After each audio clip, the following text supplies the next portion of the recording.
Assalamu alaikum and welcome to Out of Sight, a podcast show aiming to raise awareness about disability and special needs. On today's episode, I'm your host, Sarah Hamza, and with me is Mason Reza. Mason Reza Kaku. Nice to meet you, Mason. How are you doing? Alaikum Thank you assalam. for inviting me. Just a bit of background to Mason Reza. Mason Reza is a web designer by day and has many roles in the community, including AV support, burial team, and madrasa. So, Mason, how are you doing? First of all, thank you for inviting me to the show. I'm profoundly deaf. By definition, if you want a medical definition, I'm not the right person to ask. The bottom line is I cannot hear at all without my hearing aid. So if I take out my hearing aid, I won't be able to hear at all, which is handy if I want a good night's sleep, because then I can just go to sleep without hearing a thing. Yeah. But having said that, it has presented some difficulties and obstacles and so on throughout life, but nothing that I personally found very difficult. The biggest thing I would say is just living life as it is. So, yeah, I'm not sure what else to say from here. Nice, yeah. So, why don't you tell us a little bit more about your deafness and what it means for you on your kind of your day to day? Okay. So, with my deafness, what it means is I won't be able to hear at all. With the hearing, I would be able to hear, but even then, that only gives me about 90% of the hearing. So I rely on a few different things. So first of all, I rely on the sound that my hearing aid pick up and transmit to the brain. Mm-hmm. And the second thing I rely on is the lip reading as well. And then the body language, the facial expressions and all of that. So I rely on all of that. And I take all of those input and I put it all together to make it into one complete picture to work out what you're saying and all of that. So it's a combination of things that I've worked out to be the best method for me for communicating. And that's just how I've lived life, being deaf as well. Yeah. So you communicate verbally, you communicate through BSL, Yeah. right? You do a lot of like interpretation when it comes to like non-verbal communication cues, like you just mentioned, lip reading, facial expressions. How did you learn BSL to begin with? Because that is, why don't you tell our viewers and our listeners what is BSL to begin with? So BSL is British Sign Language, which is a nationally recognized language here in the UK. And it's essentially a form of language where you communicate with your hand. Mm-hmm. But there are many different levels to it. So you talk,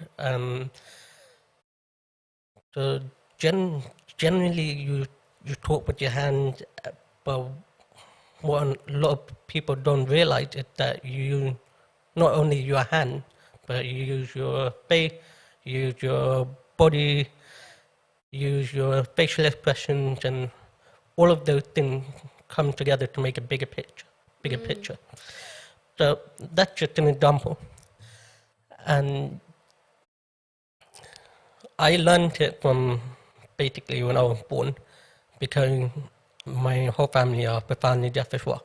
So I have my mother, my father, and my younger brother were all deaf as well as me.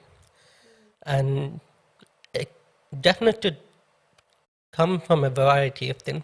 For some people, being deaf is due to medication or a situational thing. So, for example, they were in a concert or in an area where it was too loud and they lost their hearing. Yeah. And then for some people, like me, it was a genetic thing. So in my family, deafness is purely genetic, and that's how I became deaf as well. So I was deaf from birth. Okay. And you went through school and high school and university, mashallah, and even through your work now with your deafness. Why don't you tell us a little bit about that as well? So in primary school, I went to a mainstream primary school. In high school, I went to a mainstream high school.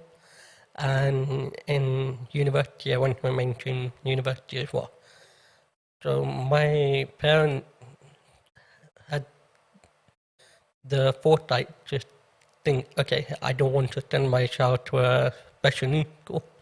So they sent me to a mainstream school. Now, luckily, with the mainstream school, I got the support that I needed from the government, from the council, and from the school itself. So I was able to continue my education at the right pace as all the other children in the class.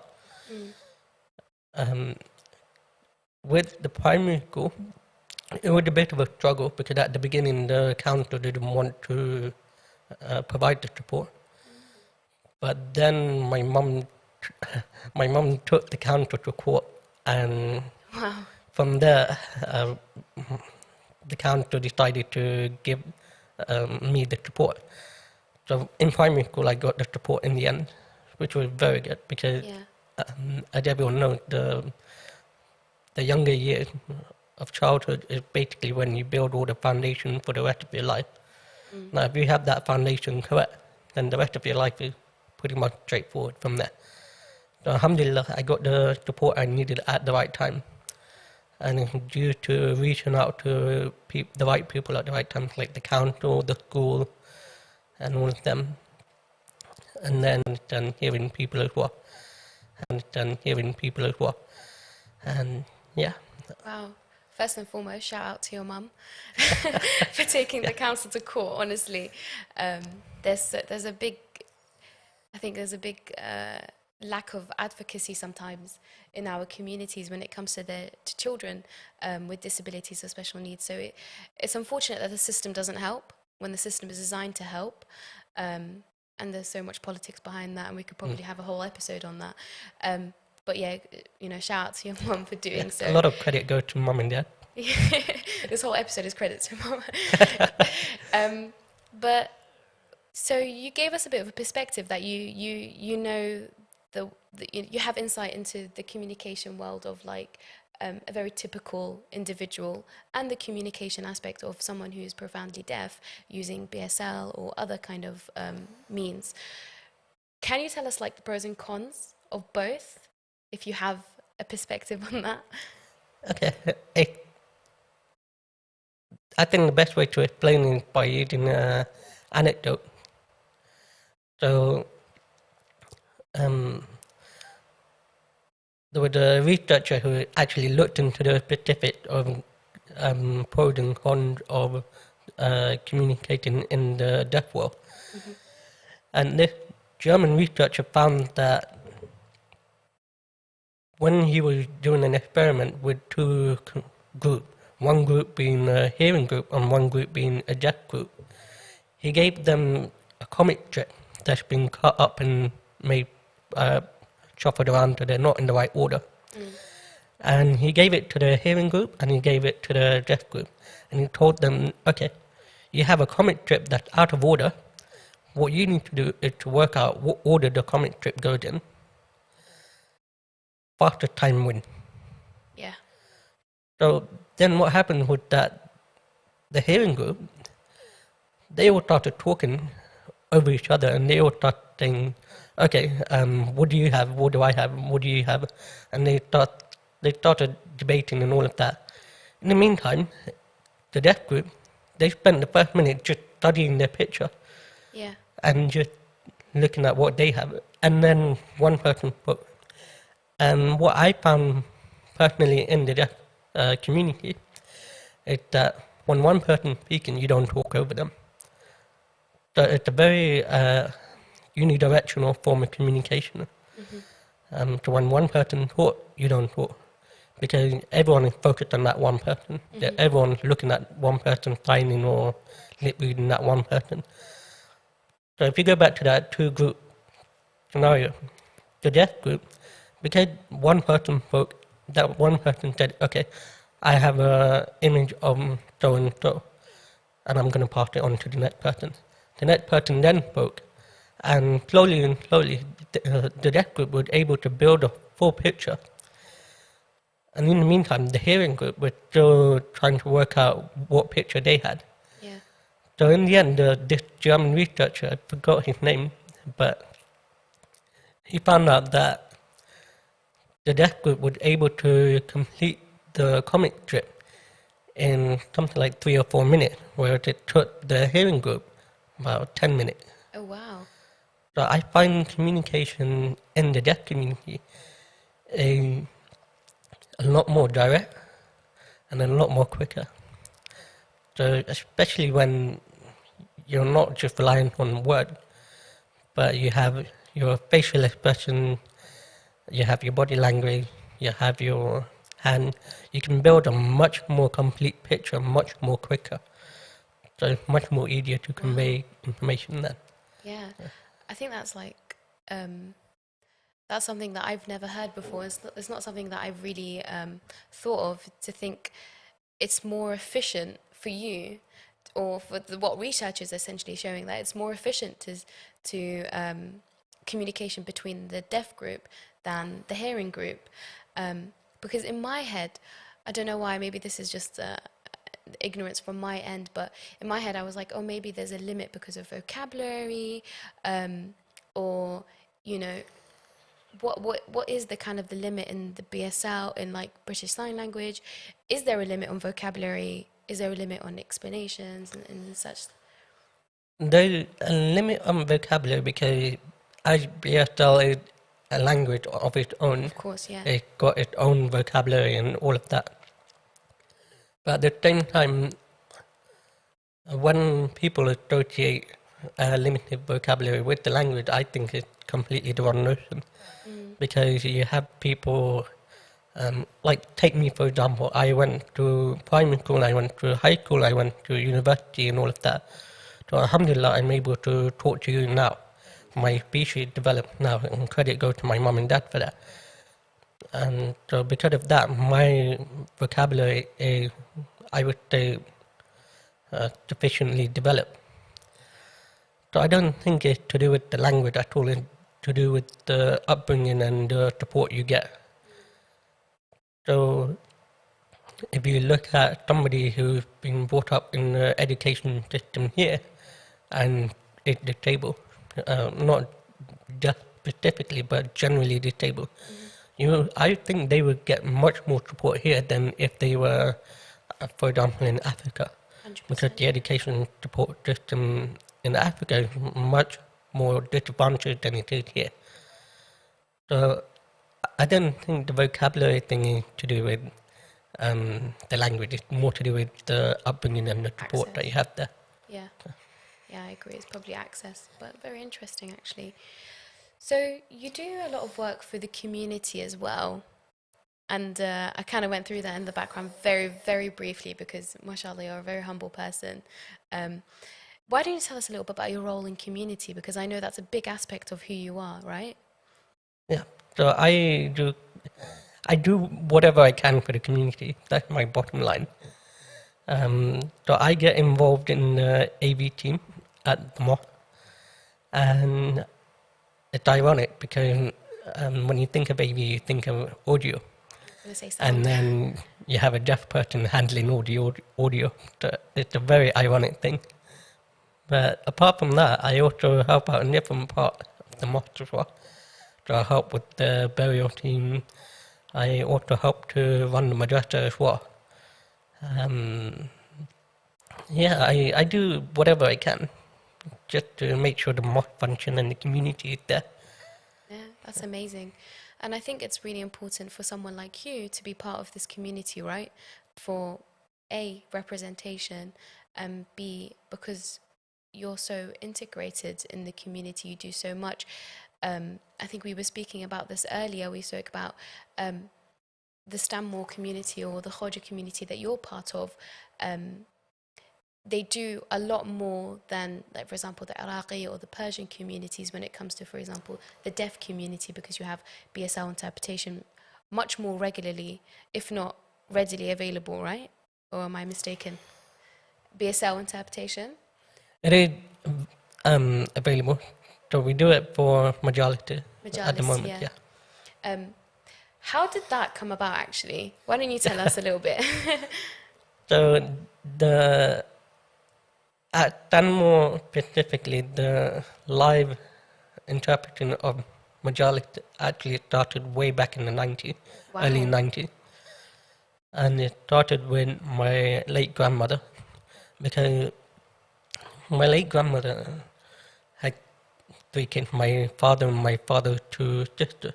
Now, all three of them were profoundly deaf. So she managed to bring them to the UK, managed to give them a good education. And then she was thinking, okay, I want to teach them the Islamic stuff as well. And so she brought them to the madrasa. She found out that there's not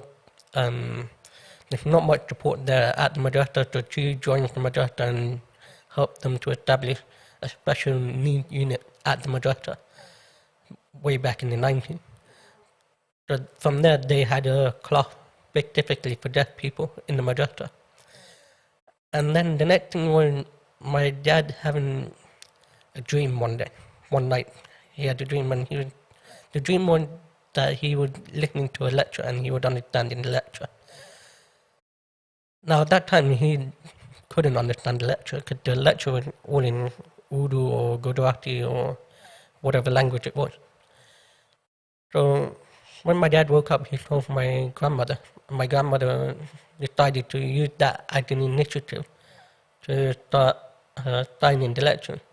So since then, majority of the lectures have been signed, Wow. and we've grown from there. So it's only very recently that we managed to put it on the screen. So if you look at some of the lectures that been streamed or that have been broadcast in the last couple of years, you'll see an interpreter on the screen. Yeah. And alhamdulillah, it's not just something that Stanmore is doing now, it's something that other centers around the world have picked up on as well. So for example, if you look at, I think it was Vancouver mosque as well, they started doing that as well, and Toronto as well. And then slowly, we're finding more and more people coming up and saying, you know what, I've got a deaf person in my community as well. How can we help? So I think it's a really good thing. Yeah, definitely. Yeah. Yeah, definitely. I think it's an amazing thing. And I remember recently I went to the Muslim convention, you know, the one in Birmingham. Yeah, it was in Birmingham. And they had a BSL interpreter, and I thought, wow, like, we can do this. Like, there is this whole idea of inclusivity. It's no longer an idea, it's something we're able to put into practice, inshallah. And it's people like your late grandmother, mashallah, Allah yarhamha, but mashallah, so inspiring that because of your dad's dream, she thought, no, you know, everyone has a right to understand the lectures with the majalis of Abu Abdullah, you know. Why are we limited just because Exactly. you know, deaf, which is something given from God? So, you know, mashallah, people like your grandmother are super, super inspiring, and we need more like her in our communities today, that inshallah they can be kind of the change that the scene needs at the moment. Definitely. So, from your experience, what does, you know, the community need in terms of increasing accessibility and inclusion further? So from my opinion, the best thing they can do is to get more people involved. And specifically for the deaf community, to get more people involved in learning sign language. That would be the best thing. And then once people learn sign language, it breaks down that barrier of, okay, I meet a deaf person, I don't know how to talk to them, therefore I'm not going to talk to them. I'm just going to stand back from them. Yeah. And it breaks down that stereotype that deaf people are dumb, which is not the stereotype that we want at all. But unfortunately, it's a stigma that everyone in the deaf community has for years. So the best way to break that stigma is to just get people comfortable with talking to deaf people. And there you'll find out that they're not that much different from you. It's just that you just have to talk to them a little bit differently.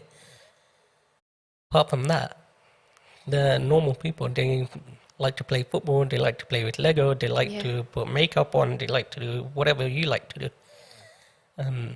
It's just a little bit different. That's it. So I think for the community in general, I would say just be the first one to put out your hand. Because if you don't put your hand out first, then those people who have been isolated because no one had ever approached them will never know that there's supportive people out there who's willing to talk to them. So I think the best thing to do is be the first one to put out your hand and just say, how can I help? Let's talk. Let's be friends. Let's do this. Let's play football. Let's do that. So once you extend your hand, they will think, okay, actually there is somebody who wants to talk to me. And maybe they don't feel isolated as before.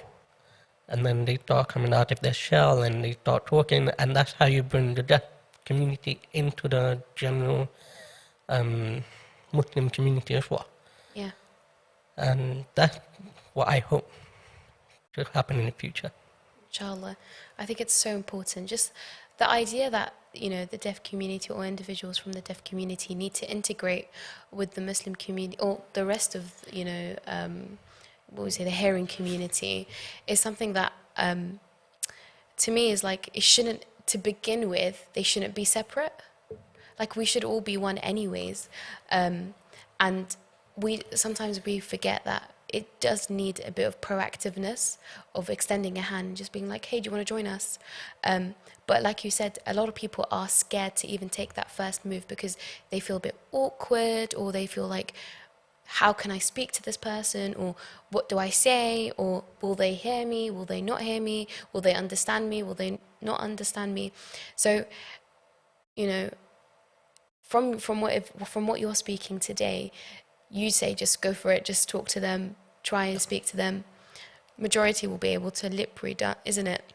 Yeah, definitely. And then at the end of the day, I'd rather people feel stupid or silly for 5 minutes, but in the end, manage to talk to them, even if it's just to say, tell them, how are you?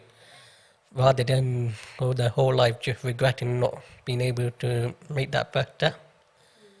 Because once you talk to them, you know that you managed to do something. And then, okay, maybe today you just say salam. Tomorrow they'll recognize you as the person you said salam to them, and then they'll start talking to you. And then you start talking, and it just build up from there. So I think being awkward and that feeling of, oh, how do I feel, how do I do this? I think the main thing is you just go and talk to them, just be like, okay, what do you like to do? And just see where we go from there. Yeah. That's it. You mentioned something just a bit earlier than that point about you think there should be a move towards people from the hearing community to learn a little bit of BSL. Yeah. Definitely. Why do you think that? Why, how practical is that? So I think it's extremely practical. Yeah. Because there has been studies that show that, especially if you work in a field where you do a lot of public speaking or a lot of sales or so on, a lot of the time where you do, you rely on a lot of body language and so on. Now, if you learn sign language, naturally you pick up the body language, naturally you pick up facial expressions and all of that. So it had application outside of talking to deaf people as well. And that's what a lot of people don't realize. That as soon as they start learning sign language, they start thinking, actually, I'm looking at this person on the train station.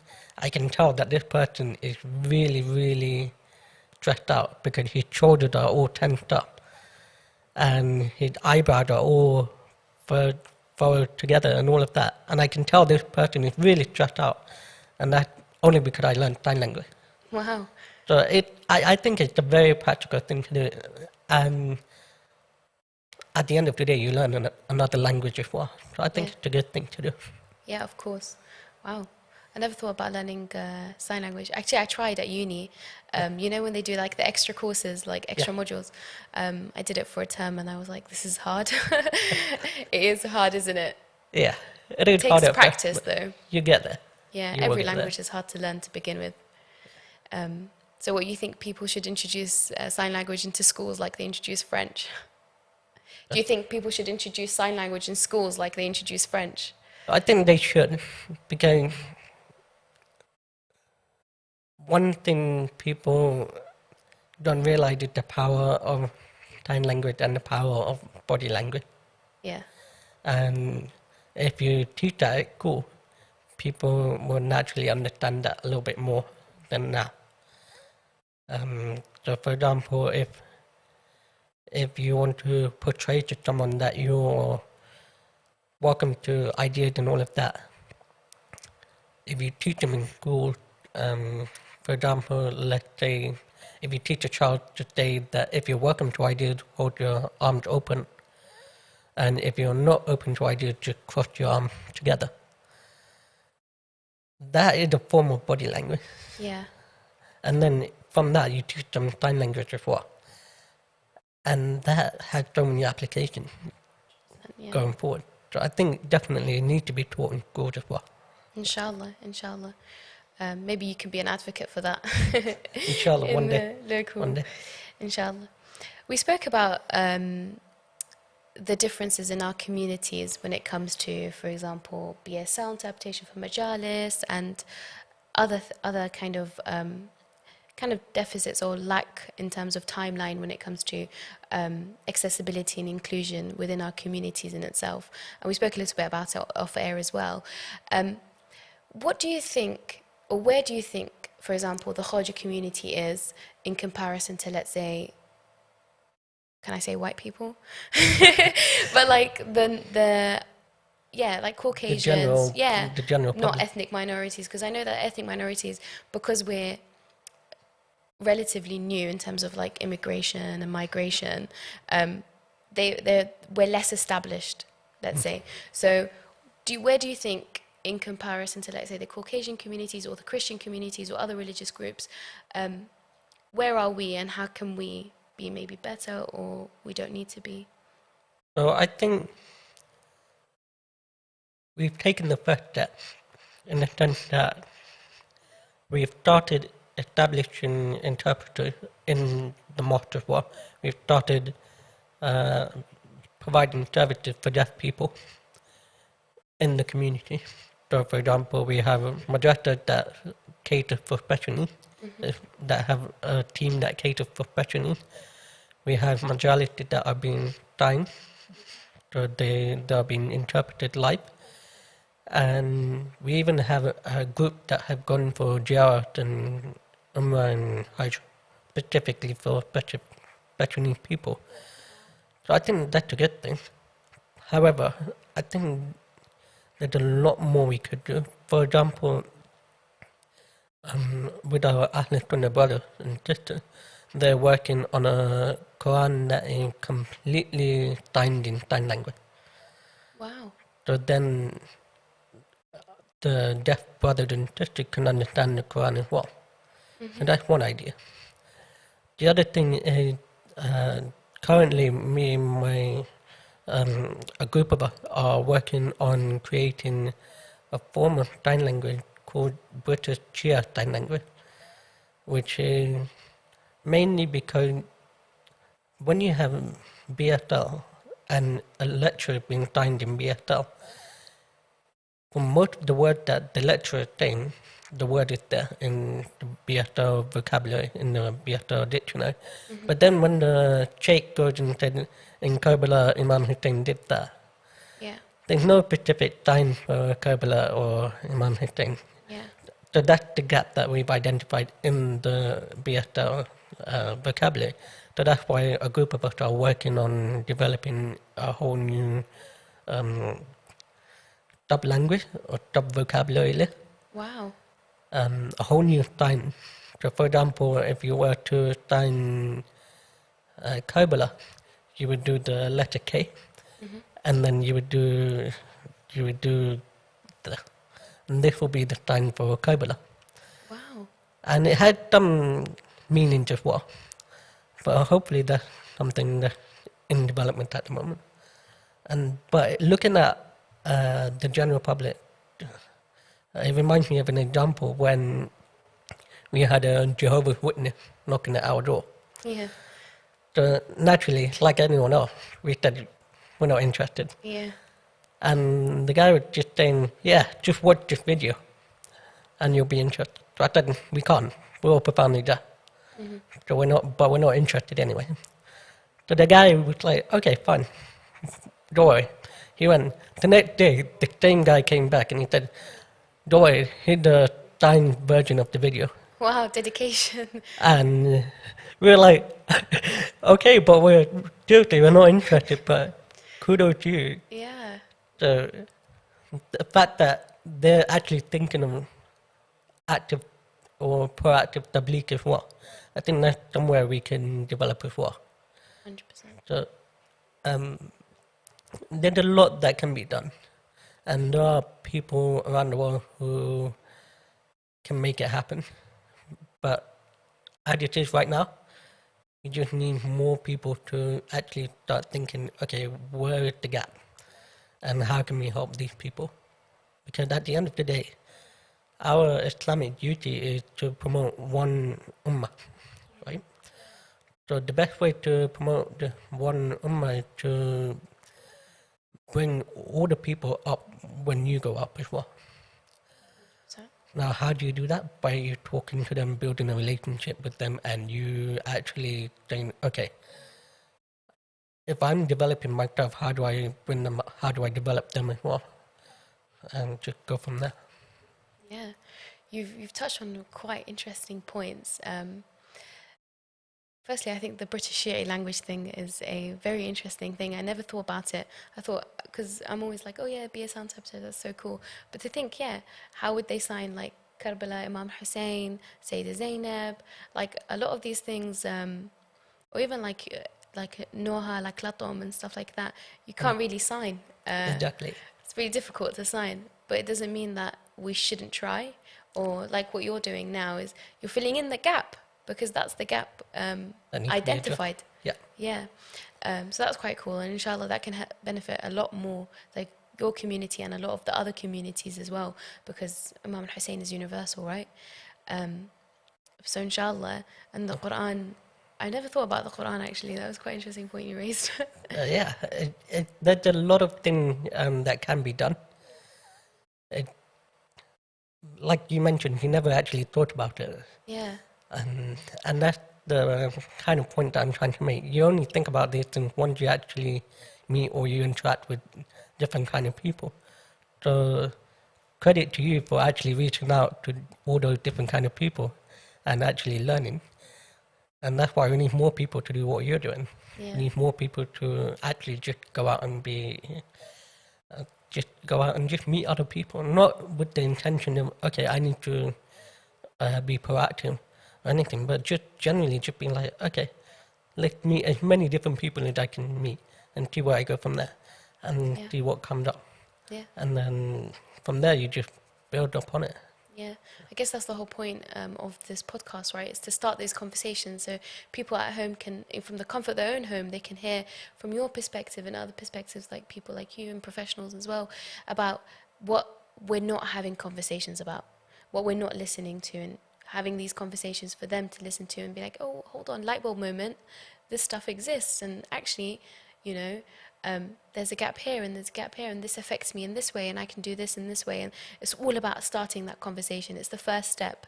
So alhamdulillah, and honestly, big thanks for you being here, because otherwise we wouldn't hear this. So alhamdulillah. So you work in the management team of a madrasa. Yeah. That puts you in a very unique position, because on this show I keep saying, oh, we need more people from management teams to have representation and like listen to people with special needs or disabilities, and then take on their pointers into the whole structure or the institution.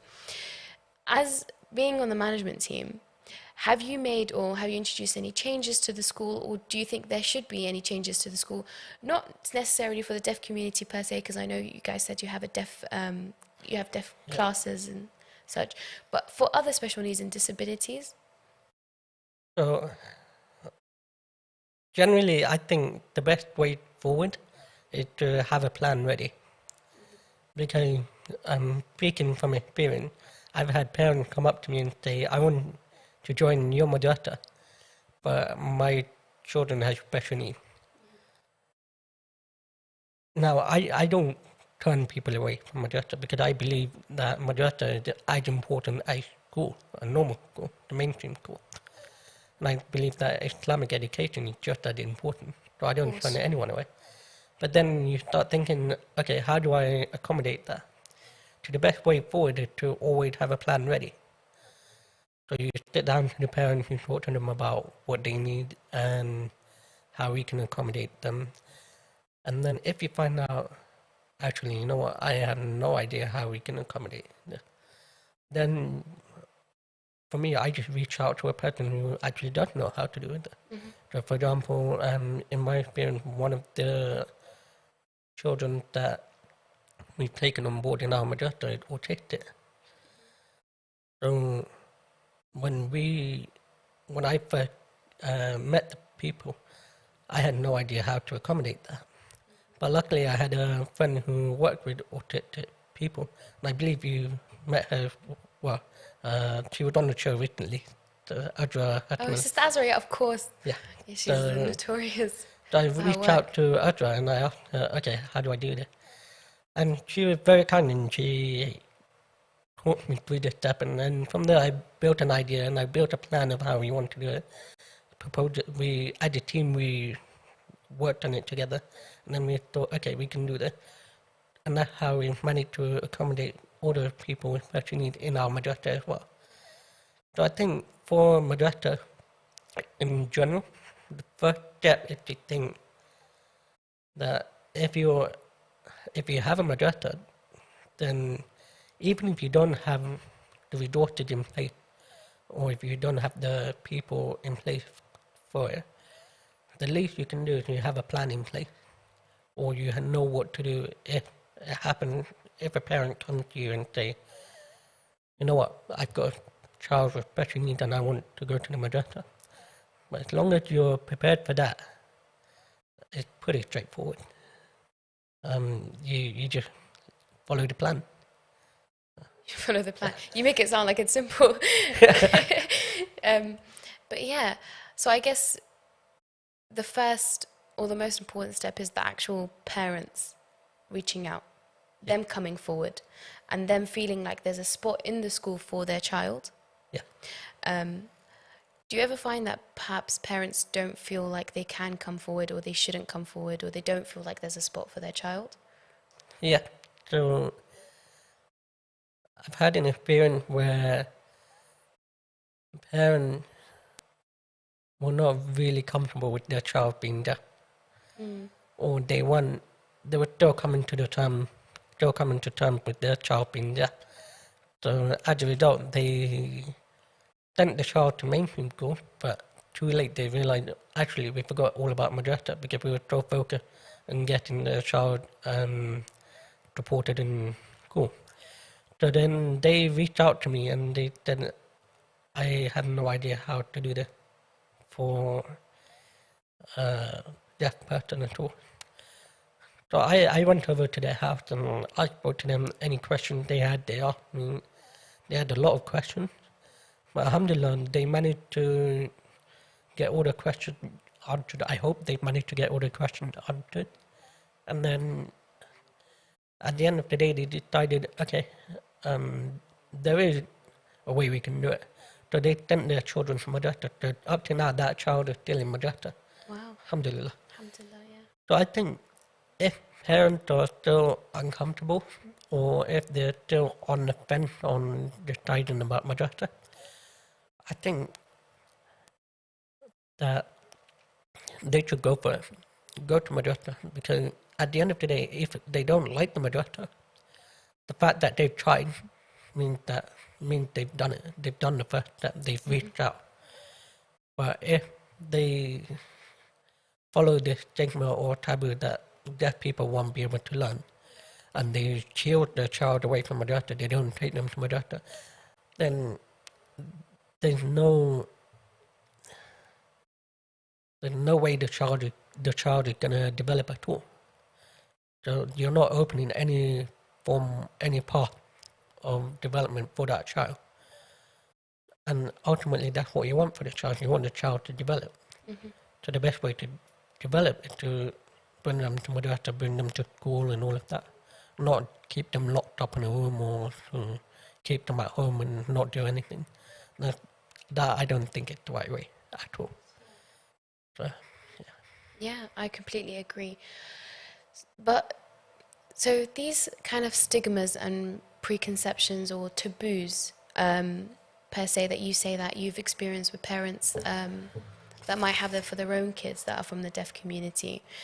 Have you battled with any preconceptions yourself from other, from hearing members of the community or from anyone else? yeah, I have. Funnily enough, a lot of people don't think I'm smart enough, purely because I'm deaf. So I still have people in the community who will not talk to me because Wow. I'm deaf, which is funny because I literally Unfortunate. help to do everything. So there is a big stigma or a big taboo in the community, definitely. But I found that more with the older generation. But with the newer generation now, with everyone paying more attention and more awareness to the mental health awareness and talking more about mindfulness and all of that, a lot more people are thinking about, okay, how can we accommodate special needs as well? So I think that's a good thing, definitely. So that means in our generation, the taboo and the stigma is breaking down bit by bit.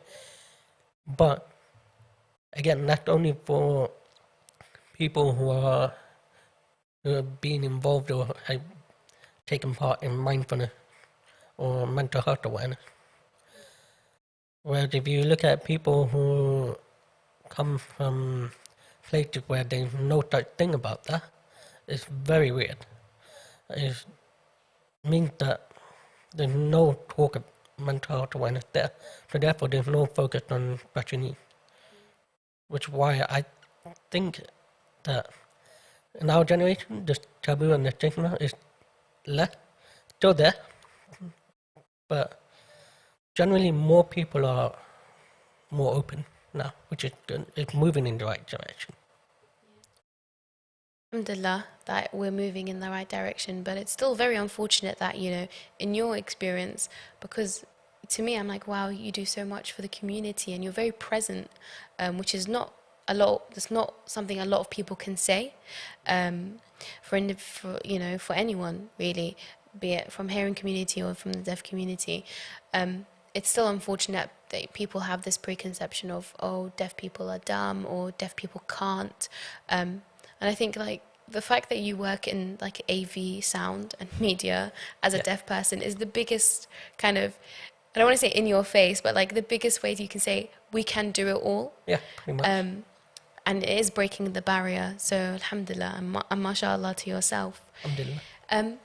So your involvement with the community and the fact that it's a faith-based community, what is the role that faith plays in your life or in your upbringing that's kind of shaped who you are today? So I would say that I am quite religious, but that's only because credit to my mom and dad of the way they brought me up. So with my mom and dad, they were in a position where one of the things they had to rely on was faith. So that means based on that, they built a habit from that. So it was like, okay, every Saturday and Sunday in winter, we'll go for Fajr program at mosque. Every Thursday night, we'll go to mosque for Dua Qamar. Every Friday, if we can, we go for Jummah. And because they instilled that habit into me, now every Thursday I go to mosque purely out of habit. Yeah. So faith by habit if you can define it as that. But on top of that, I do listen to lectures, I read Quran and all of that. So I would say I am fairly religious, and a big part of that is the community as well, because I get so involved with the community. That's part of my definition of Islam as a whole, the community itself. So that's my version of faith, or my definition of faith as well. So I think it's very, it goes hand in hand, the community and faith. Yeah. Yeah. And I guess something that you mentioned as well is the fact that faith was a big support system, or community is a big support network for your parents when they were raising you, bringing you to mosque, bringing you to madrasa, ta'akume, salat jum'ah. All of these things were big impacts on them because they fell back on faith, right? Through their disability and through yourself and your siblings. And a lot of the time, there's this kind of this preconception of people that are from like a disabled background might think that, or parents of children that have a disability think, oh, the opposite of why did God do this to me? Or they might have a really strong connection to faith, or the complete opposite, where they kind of stay away from faith. And a lot of the times that we speak to guests, we say the people that kind of stay away from faith are people that are being kicked out by the community, so aren't being welcomed. And the people that get stronger, their faith gets stronger, is because they're being welcomed into the community. I agree, definitely. And I think it's something that you've kind of shown from experience. Yeah, definitely. So they haven't been as welcomed into the community as I have. So therefore, when I see them now, they're not very practicing. Which is why I said that faith and community go hand in hand, right? Definitely. So one of my friends in particular, he doesn't practice much. He goes and drinks and so on and all of that. Mm-hmm. And I find it kind of disappointing, because if the community had reached out to him, his life would be very different now, right? And if that community had that support there in the first place, or even if that community had explained what faith was in the first place, like, okay, what is the legend of Imam Hussein? What was the Battle of Karbala? Why do we believe in the 12th Imam? And all of that. If that would explain from a young age to my friend, then I'm sure his life would have turned out a bit differently. But because at that time, when he was young, there was nothing there. So he turned his attention somewhere else, and he found support in other places. And that's why now he's not very practiced. He still claims to be, he's still a Shia, but he's not a practicing Shia. So I think, like I said, it's down to faith, yeah, but how much the community does that tabligh or that community work to support them. Yeah, it's so important, and I think it's one of those things where it's quite overlooked, the role of the community and the role of the mosque and the role of the people at mosque and the role of the attendees in majalis, because all it takes is one or two comments that might push someone out. And I'm not even speaking like about the special needs or the disabled community. I'm talking about generally everyone. If someone came to me and was like, oh, you shouldn't be dressed that way in the mosque, or you shouldn't be speaking like this, or you're out of character, I guess it's not the right wording, but you know where I'm going with this, right? Yeah. I would feel like, oh, I don't belong to this community anymore. I can't go back. Yeah. And I guess with the special needs and the disabled kind of community, it's worse, because for them to even go is a big step. For them not to feel welcomed is something that is our fault, not their fault. And it's something that we need to work on, not for them to work on. And like you mentioned, it's all about being proactive, right? Yeah, definitely. Even if you don't know how to accommodate, the best thing to do is just to ask them and just say, okay, how do we accommodate you? So I think that's one of the best ways to make people feel welcome. You just talk to them and you just say, okay, I recognize you're present here. How do I make sure you're comfortable while you're here? Yeah. So then that person might say, you know what, actually, I don't understand the lecture. Or, you know what, actually, why do we have to pray? And then you just build the conversation from there. You just start the conversation from there. So I think definitely the best way is just to talk to them and just say, how do I accommodate? Yeah. And then that's where you start identifying all the gaps and how you can help them. Yeah, inshallah. And inshallah, it's starting conversations like this. So, unfortunately, we're coming to an end of this episode.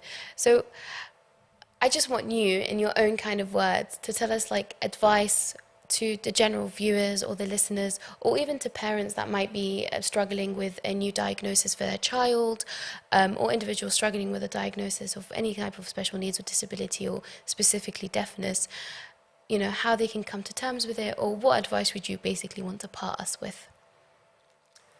It's a tough question. Sorry. I would say forget the pity.